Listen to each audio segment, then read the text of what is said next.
I forget who made the argument, but basically the argument is that this entire idea of like people watching for self-improvement is probably overblown in terms of the magnitude that it actually has as a driving force for viewership. Is that an actual mechanism, or is there something else? I love how people go back and forth on this, and this is data enough that I could bring it up. I remember in Overwatch League Season 3, we had producers tell us, like, hey, we want you to be more descriptive about playing the game, how to get better at the game. And, obviously, the duo I had with Jake at the time was pretty good at that, since Jake, loves saying, like, here's why people are playing, because he has a very good mind for the game. But we were told multiple times by producers, and it was even a big thing in our big, like, preseason meeting going, we have data that a lot of people watch the Overwatch League because they want to be better at Overwatch. So I don't know. There's also, obviously, there's different theories that go, and it depends on the game and everything else. Like, you get stuff in the fighting game community where, look, people are definitely not watching a lot of fighting games. They're like, I want to learn how to be better at this. They're watching the fighting game because it's kind of a spectacle, right? It's different from game to game, but my historical understanding is that Overwatch viewership in particular has a very high concurrency with people that also want to play the game and get better at the game. And like, I've literally been told data by that. So I don't know. I would say that it would probably be a bad thing if people couldn't play the game at the same time. Do you think that maybe the mechanism could be that you draw people in by the mechanism of them wanting to improve and them realizing how astronomically far behind they are, and then just staying for the awe of the experience?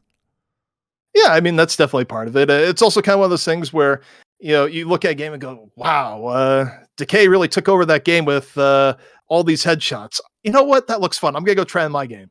Wow, I just died to a Junkrat 5 times as Widow. I don't even know what happened. All right, I'm back to watching. Decay is pretty cool. So, yeah, I mean, there's definitely an element where you kind of come in and you're like, how are people playing? And then you get entertained by the product. That's where, I think things like, for example, good casting is really good at retaining people, right? Where maybe you go into a game and you're going, all right, let's see what people are doing. And hey, this Australian guy is like pretty funny. So you know what? I'm okay listening to this again, even if it's, I'm not watching for that same purpose. But, initially, I definitely think there's a big draw in esports of, I'm playing this game. I want to see other people play more of this game, and ideally, if they're better, that enhances the experience.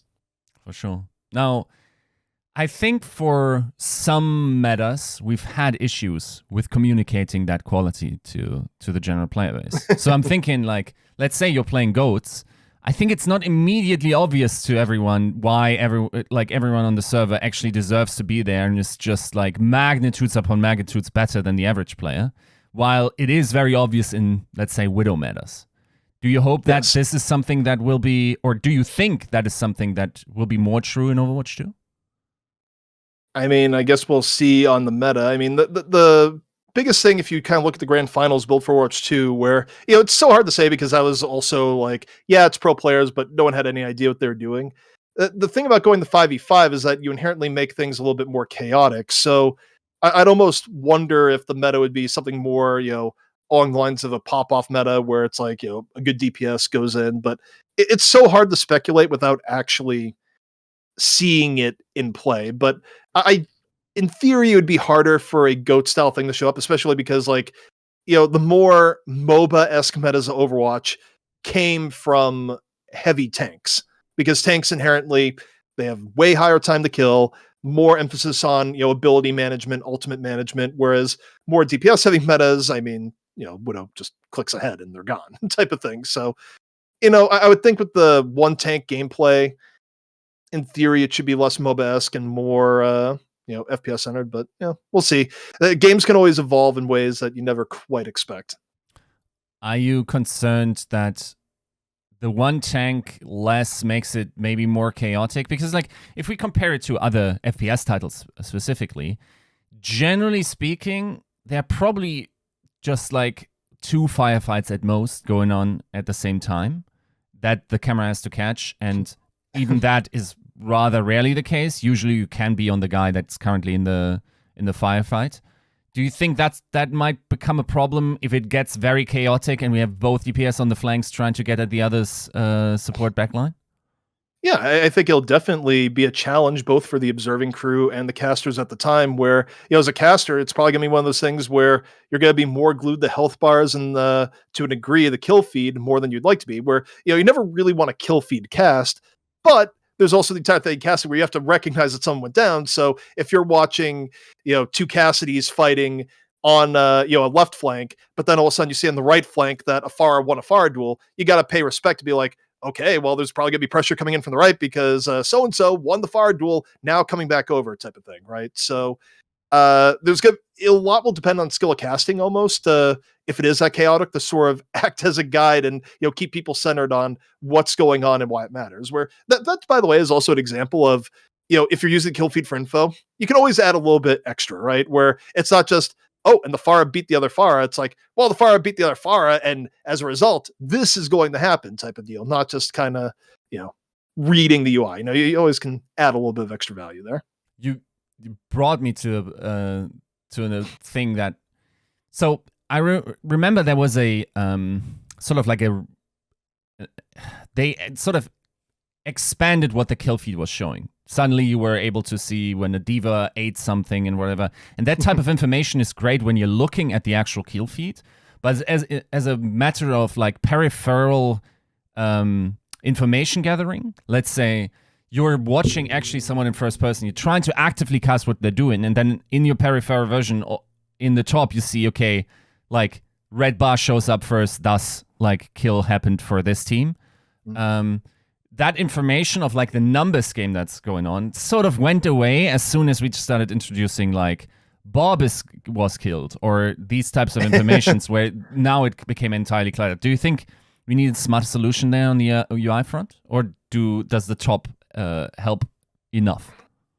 From a casting point of view, I mean, obviously you work around it, and I mean, every now and then every caster will get bit is like, yeah, Bob just did the thing, and your brain kind of goes forward, but.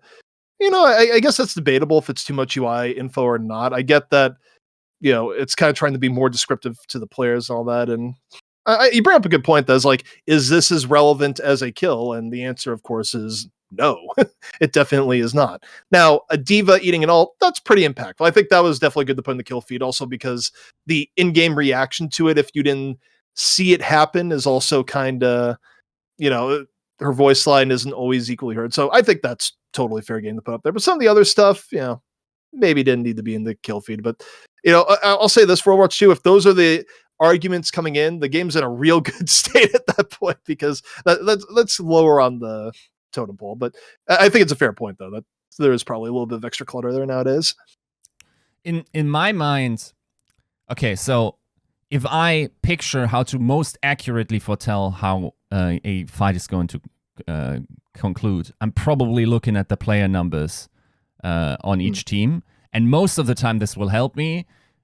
Secondly, I would probably take ult states in mind. The problem is, of course, in the moment of casting, that's not really a problem. Then I'm thinking, okay, maybe my job as a caster isn't even saying who's likely going to win the fight and transport that information, even though it can help.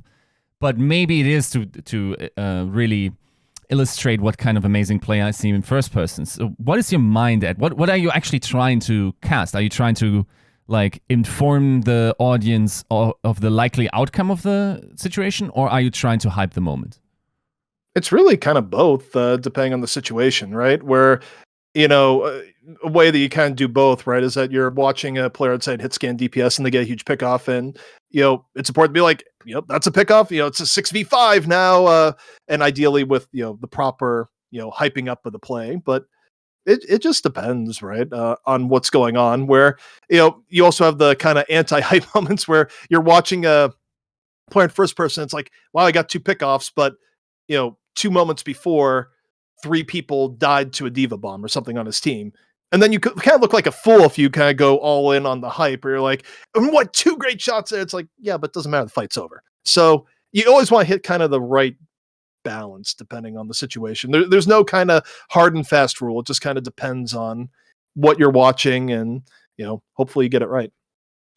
Now, I guess as a sort of last topic, I think what very often turns out to be a driving force in the decisions making of, especially like in an industry like this that's very passion driven, you kind of have to be in love with the game in order to do it for the pay that you're doing, the amount of hours with the amount of focus that you have available to you, right? Yes. Is there a world where we see Overwatch with Overwatch 2 change so transformationally that we're losing a lot of people that loved Overwatch 1 but gaining others at the other side? Yeah, I think that's entirely possible, right? Like, but at the end of it, I think it boils down to a more simple: is Overwatch 2 going to be fun? Like, obviously, some people will have a hard line sand going like, nope, it was all about 2 tanks for me. I'm out. I think at the end of it, a lot of those people will not care a whole lot if the game is fun.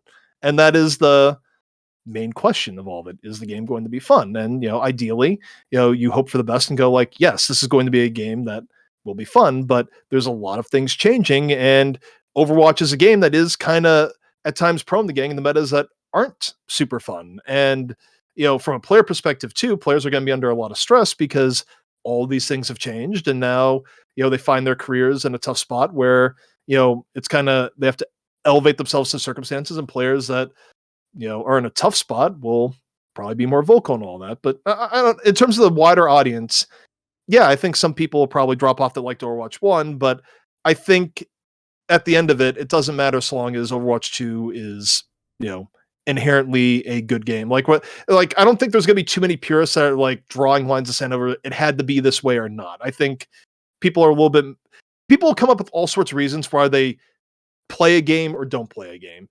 But usually there's a more primal reason going into it. It just comes down to, I enjoyed my experience or I didn't enjoy my experience. And the actual reasons might not even be the real reasons. So you just have to hope that people log into the game and they're like, wow, I'm having a good time. They've had good stuff and I want to keep playing. What if Overwatch PvE is the main driving force and a lot of people love the PvE portion? Does it still help the Overwatch League? Yeah, I think as far as the Overwatch League goes, I mean, it draws more eyes onto the product. It keeps the product relevant in the public eye. Stuff like PvE is, I think, immensely important. I think if you kind of, and who knows, like what the actual launch will be. I think the dream launch for something like Overwatch 2, like you had to go out and be like, okay, here's the way it comes out, and everyone is happy, and it's hitting all the right notes. It's a cultural sensation, right? The dream launch would have been a world where, Overwatch 2 comes out in full for everyone to play, right before an Overwatch League season, and this goes back to like dreams and plans people had years ago, not even just like talking about whatever the situation is this year. Overwatch 2 comes out, has like 8 to 12 new heroes and a whole bunch of PvE content, and the PvE content super fun, right? People really enjoy the gameplay loop. It's super addictive, and that gets people all in, and then you add in rewards and stuff for the Overwatch League. That's sort of the ultimate dream. And I think PvE actually had it's something that has a big role in that, just because not, you look at gaming habits, not everyone wants to necessarily grind out ladder 24/7. I mean, heck, you look at games that have come out recently. And by the way, I'm not an expert at this, so hopefully I don't get flayed if anything's wrong. But a game like Halo Infinite, for example, I think has had like player drops over time because people was like, "Oh, cool, new game," and then it's like, "Well, wow, this is a lot of like ranked play." So people eventually get old of that, tired of that. So being able to apply a supplemental thing that people might be really into that keeps them in the ecosystem, so they still do some ranked games here and there, so they still like want to watch other things involved. It's very impactful. Now, whether or not Overwatch 2 will have that when it comes out, who knows? There's a lot of different ways the release could go down. But if you had to describe a dream scenario, that would be it. It would definitely include PvE. Is there okay? This is a sort of like a Blizzard or rather WoW esports player trauma question, but was there ever any fear in you where you go, okay, so PvE is coming in. Blizzard is a company that does great PvE content, generally speaking, across all their franchises. Maybe PvP was going to take a backseat for Overwatch 2 as well, especially if it really vibed with the audience, and now we're the stepchild, even though we have a huge league attached to it? I think it's always been a difficult line for Overwatch development as a whole, where, without going into details or secret info or anything else, I mean, I just want people to think logically about what the passions of something like Team 4 have been over time, right? It's a development team that began as a lot of people that came from Team 2, the World of Warcraft team, and they wanted to make a really cool new MMO, Project Titan, which of course was going to be pretty heavily PvE based. Obviously, things didn't work out, and Titan ends up getting canceled. But a lot of the assets and the engine and everything else, get repurposed. Going like, wait, we can still make something with this. We can make Overwatch, and while it's harder to put out a bunch of PvE content on time because it requires more iteration, if you have an idea for a cool PvP formula, you can turn that around pretty fast. And Overwatch, of course, comes to be. But I think if you look at something like Team 4, they've always been a team that's been really passionate about good PvE, right? So I'm sure internally there's always been that tension between like, all right, how do we make content that a lot of us have wanted to make for a long time on PvE, but we also have this PvP game that we have to service.